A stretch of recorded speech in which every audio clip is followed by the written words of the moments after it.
What's up everyone and welcome back to the MMA Zone. Today, let's get started with Sean O'Malley moving up to featherweight if he loses at UFC 316. It's no secret that Sugar Sean O'Malley is one of the biggest fighters at 135. And before we continue, make sure to leave a like on the video to help support the channel. Listed at 71 inches on the UFC's website, O'Malley is taller than every other ranked bantamweight with the exception of Corey Sandhagen, who's listed as being the same height. Given that, there's been talk of O'Malley potentially moving up to 145 pounds for years. During a recent interview with the Schmo, Chael Sonnen predicted that if Sugar Sean loses to Merab, he'll likely move up. Sean O'Malley wins this fight, or quite possibly never fights again at 135. This will be Sean's last shot at Merab. They're not going to do a part 3. While some may be dismissive of Sonnen's take, Tim Welsh indicated that a move up to 145 is definitely a possibility while speaking with Ariel Helwani on the Ariel Helwani show this week. It's definitely possible. There's still really big fights at bantamweight. Sean is 5'11". He walks around at around 160 pounds. If we took 6-7 months to put 3 to 5 pounds of muscle on him, he definitely could hang with a lot of the 145ers. While talk of O'Malley potentially moving up to 145 has fight fans buzzing, the former champ is focused on his rematch with Merab next. During his appearance on the Ariel Helwani show, Welsh weighed in on the fight, breaking down the champion's style. Merab is not going to beat your he's going to make you tired. He might knee your thigh a couple of times, he's not going to beat but he's going to dominate the positions. He's an expert at winning 25 minutes. With the pair's UFC 316 rematch rapidly approaching, it'll be interesting to see how things play out. Tom Aspinall recreates Jon Jones video. Earlier this month, we talked about Jon Jones being in Thailand and doing very questionable things. One of those things was being on a motorcycle in the middle of the night and pulling some random Russian dude's hair. Well, Tom Aspinall has now released his own version of the video with Craig Jones. Check this out. Great, get off. Sorry, it's a Jones thing, Tom. After that, Tom Aspinall then posted this on his YouTube channel.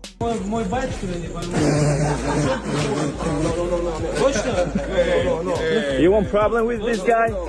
You want problem?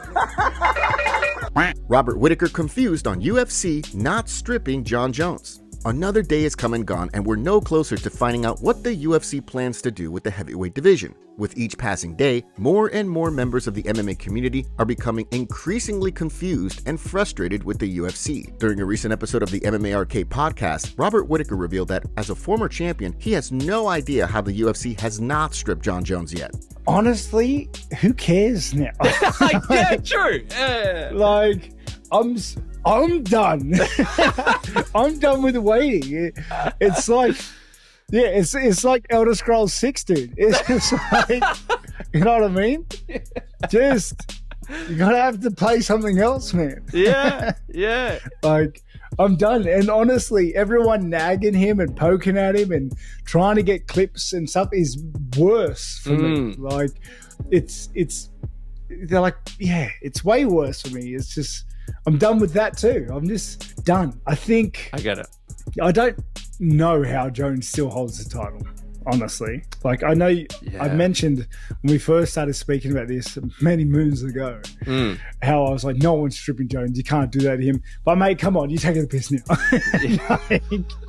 You're taking the piss now. I was like, yeah.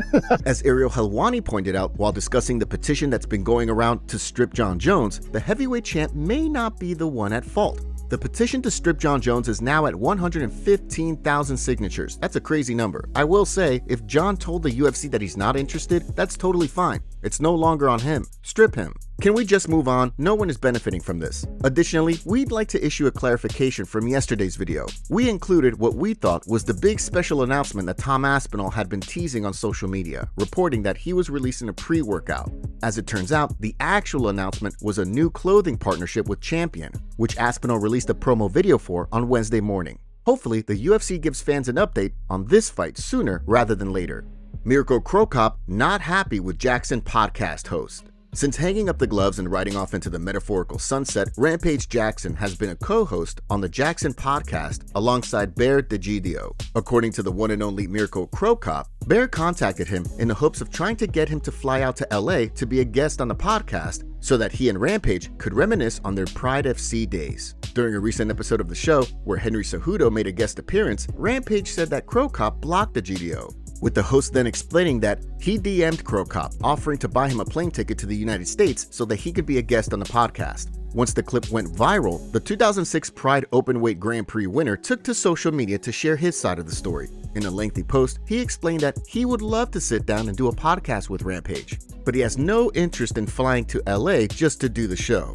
Rampage Jackson is a dear friend of mine from Pride times, and I would love to hang out with him on a show about our days in Japan and performances at Pride. And the first time I go to the USA, I will gladly visit it. Ultimately, he should have sent me a message and not DeGidio, who repeatedly sent messages and calls for my guest appearance on the podcast. And I nicely told DeGidio that I would gladly come to Rampage in a podcast at the first opportunity, but that I can't and I won't travel to Los Angeles just for that. And then, after a couple of times, he offered to pay for my plane ticket. I told him that he has to show respect and that he cannot buy me with a plane ticket because I will not travel to the other side of the world just to be a guest on a podcast. I don't know if DeGidio has a clue about how long it takes me to get to LA. Frankfurt to LA only takes about 12 hours, and I didn't block him. And if I did, so what? I have the right to do what I want with my profile, and I'm not mad at him. I explained some things to him nicely, and now if he understands a little slower, that's his problem.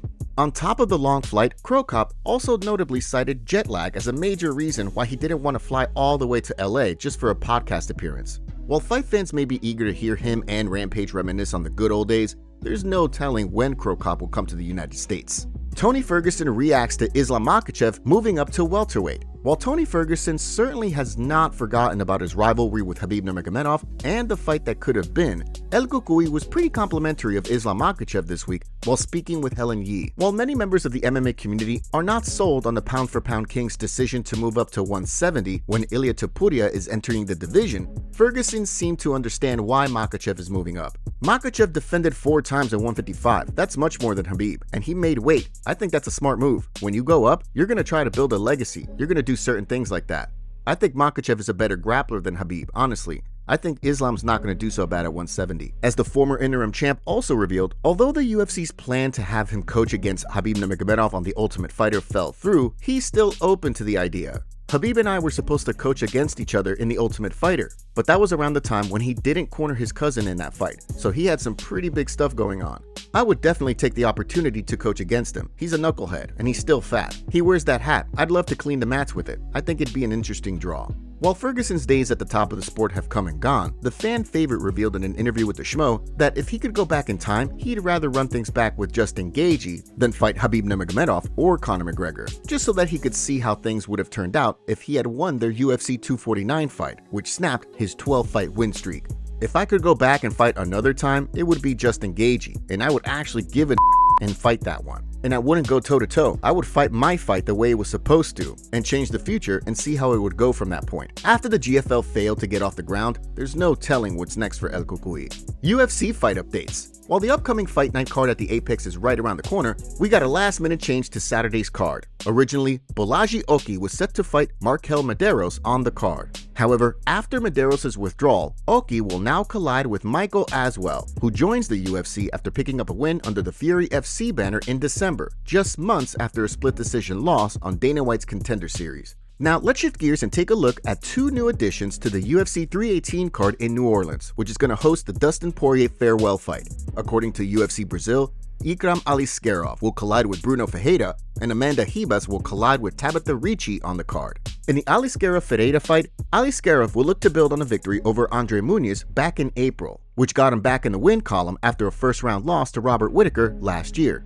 On the other side, Ferreira will be heading into the July 19 card fresh off a second-round submission win over Armen Petrosyan back in March.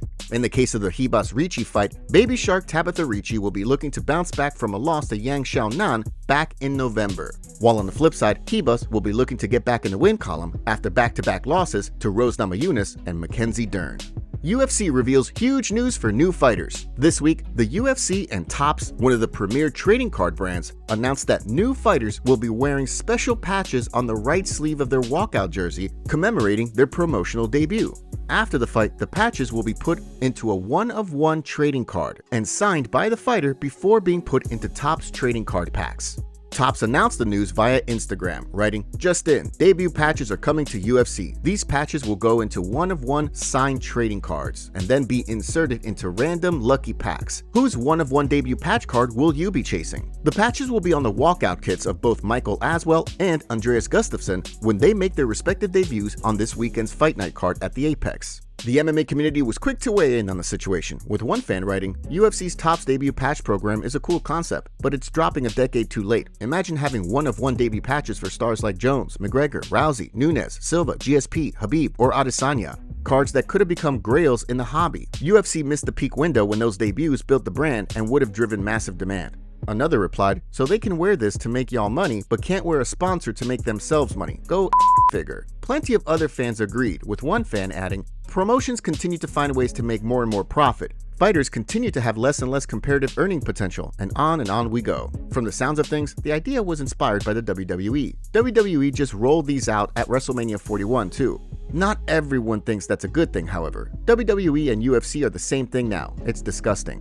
As one fan pointed out, the patches would have made nice keepsakes for fighters. This is very cool. Sucks the fighter doesn't get it. With Dana White and the UFC getting more involved in the world of trading cards, it'll be interesting to see if the UFC winds up doing something similar for champions. UFC Fighter says no one wants to see Alexander Volkanovski versus Yair Rodriguez. After reclaiming the featherweight title by defeating Diego Lopez, Alexander Volkanovski threw out the idea of defending the belt against Movsar Evloev, explaining that being the first fighter to defeat Evloev would be a nice feather in his metaphorical cap. Instead, reports have suggested that with Evloev rumored to be fighting Aaron Pico in July, Volkanovski will run things back with Yair Rodriguez on the Noche UFC card in September.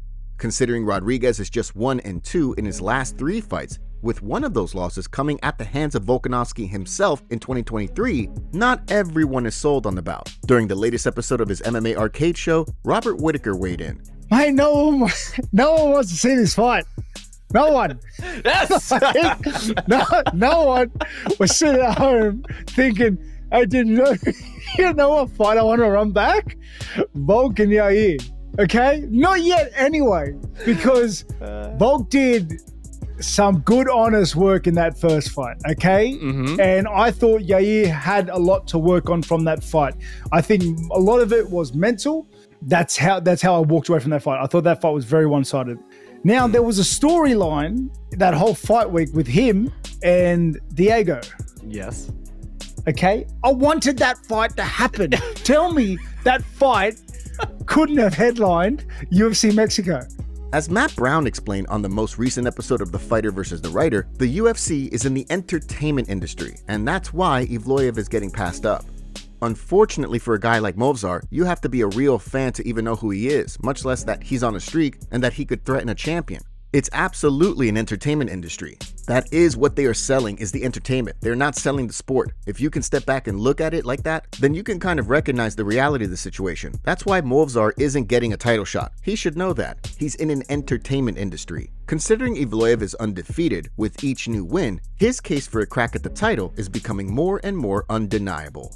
Breaking. Conor McGregor fight date leaked? Okay, we know you guys are tired of Conor McGregor fight news, but this is something we cannot ignore. And before we continue, we have a favor to ask. Help us reach 200,000 subscribers on MMA Zone by subscribing and turning on notifications for daily MMA content. Seriously, we rarely miss a day. Usually, Conor McGregor tweets out how he's interested in fighting again and then goes quiet for months. However, this morning, Michael Chandler went on Threads and randomly tweeted out this: Conor, 1/24/26. So now the MMA community is wondering if this means that Conor McGregor's next UFC fight date has been leaked by Michael Chandler on social media. There was no reason for Chandler to randomly tweet this out, so there could be some validity to it. Also, Chandler tweeted out that the Conor McGregor fight will be on January 24th in 2026, which, by the way, is a Saturday. This could be accurate considering the UFC is in negotiations for a TV rights deal. And if they can offer the first pay-per-view with Conor McGregor headlining, that could drive up the TV rights deal. Imagine if the UFC signs to Netflix and the first card is Conor McGregor versus Michael Chandler as the headliner. That would bring in a lot of viewers for the UFC, but what do you guys think? Are you even excited to see Conor McGregor return, or are you over it at this point?